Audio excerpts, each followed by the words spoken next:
Good morning everyone, সবাই কেমন আছো? আশা করছি সবাই খুব ভালো আছো। আমরাও মোটামুটি ভালোই আছি। এখন বাজে সকাল 9টা আর আমার এই ভিডিওটা এখন থেকে শুরু করলাম। সকাল সকাল সমস্ত বাসি কাজগুলো করে ফেলে তারপরে রান্নাও করে ফেলেছি। রান্না বলতে ওই সেদ্ধ ভাত আর একটা ভাজি। আর তারপরে চলে এসেছি এই যে ঘরটাকে গুছিয়ে গেছিয়ে নিতে। হ্যাঁ, তার আগে ওই যে চা দেখলে, চা আর গোলা রুটি খেয়ে নিয়েছি। চা আমি করেছিলাম, গোলা রুটি পূজা করে দিয়েছিল, তো ঝটপট করে খেয়ে দিয়ে যে ঘরের কাজে জুটে পড়লাম। এই বারান্দার বিছানাটা 2 দিন হলো একটু লেটে লেটে গোছানো হয়, কারণ হচ্ছে ওই তোমাদের দাদা ভাই একটু দেরিতে ঘুম থেকে ওঠে। মানে কি বলো তো, মানে একদম সকালে যেদিন ভাড়া থাকে সকালেই বেরিয়ে পড়ে, না হলে একটু লেটে লেটেই বেরোয়। অনেক দিন এরকমও থাকে যে অনেক রাত করে আসে, তো সকালে উঠতেও সেদিন একটু দেরি হয়ে যায়। যাই হোক, বিছানাটা গুছিয়ে তারপরে চলে আসলাম বারান্দার এই টেবিলটা গুছিয়ে নিতে। আর বারান্দার এই টেবিলটা তো প্রত্যেক দিনই মুছতে হয়, কারণ এই যে খোলা বারান্দায় এই টেবিলটা রয়েছে আর খুবই নোংরা পড়ে, মানে ধুলো বালি খুবই পড়ে। আর মেশিনটাও প্রত্যেক দিনই মুছে নিতে হয়। যাই হোক, মুছামুছি কাজ হয়ে গিয়েছে।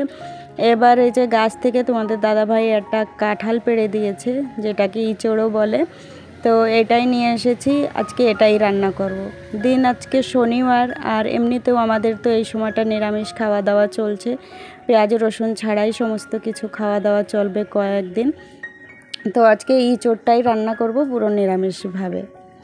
তো এখন এই যে ইঁচড়টা কেটে নিচ্ছি। আর আজকে তো বিচ্ছিরি গরম পড়েছে, মনে হচ্ছে এই বছরের যেটা মানে সবথেকে তীব্র গরম সেটা আজকেই পড়েছে, আমার এমনটাই মনে হচ্ছে। ইঁচড়টা কাটতে কাটতে আমার এত মানে গরম লাগছিল, কি আর বলবো, পুরো ঘেমে চুরে অস্থির হয়ে পড়ছিলাম, এতটাই গরম লাগছিল। তো ইঁচড়টা অনেকটাই বড় হয়ে গিয়েছে, তো ছোট ইঁচড় হলে বেশি ভালো লাগে, কিন্তু কি বলতো, কিছু কিছু সময় দেখবে এই বড় ইঁচড়গুলো খেতে কিন্তু বেশ ভালোই লাগে।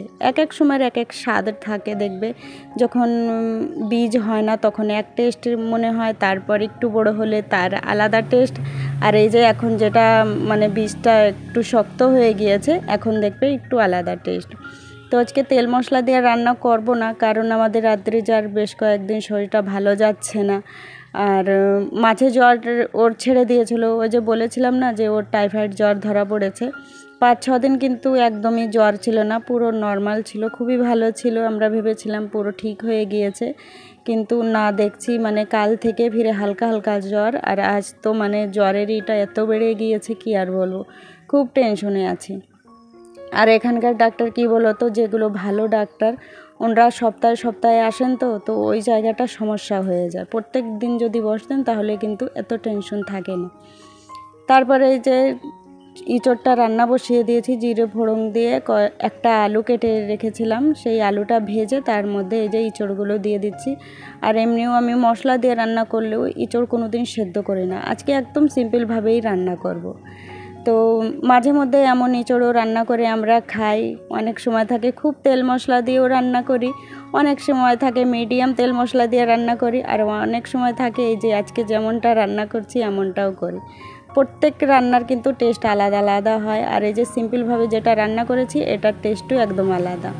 লাস্টে ওই জিরে আর ধনে বাটা দিয়ে তারপরে এই যে নাড়াচাড়া দিয়ে নামিয়ে নেব।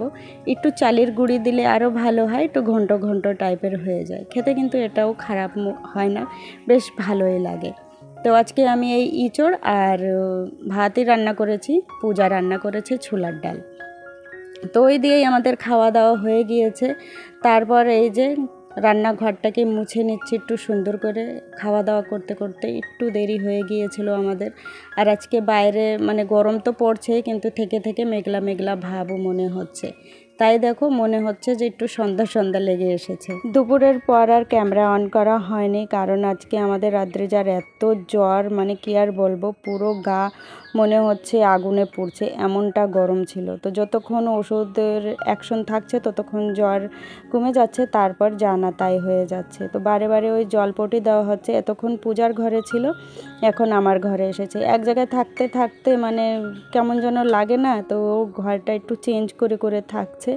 আর কি বলতো, যখন ওর জ্বরটা কমে যাচ্ছে তখন ওকে দেখে মনেই হয় না যে ওর জ্বর হয়েছে এমনটা, কিন্তু এই জ্বরটা যদি অন্য কারোর হতো সে হয়তো বিছানায় ছাড়তে পারতো না, কিন্তু আমাদের আদ্রিজা এত স্ট্রং কি আর বলবো। ও আমাকে বলছে, বম্মা তুমি আজকে ভিডিও করছো না?